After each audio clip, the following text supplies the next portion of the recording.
আপনার সকালের একটি চিন্তা আপনার সারা দিন মাটি করে দিতে পারে। আপনার মনের উপর নিয়ন্ত্রণ আনুন, কারণ একটি চিন্তাই আপনার পুরো দিন নষ্ট করে দেওয়ার জন্য যথেষ্ট। সকালে একটা নেগেটিভ চিন্তা মাথায় ঢুকলো আর পুরো দিনটা অন্ধকারে ঢেকে গেল।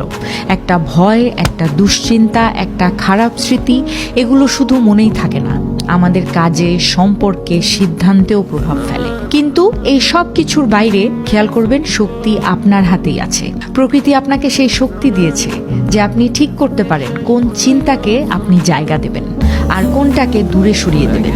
মন যদি একটা বাগান হয়, তাহলে আপনি সেই বাগানের মালিক।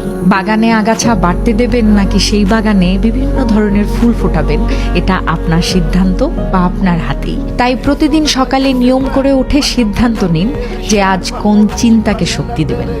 ভালো ভালো চিন্তা দিয়ে নিজের দিন শুরু করুন। নেগেটিভিটি আসলে তাকে প্রশ্রয় দেবেন না একদমই। মনে রাখবেন, আপনার মন আপনার দাস, আপনি আপনার মনের দাস নন।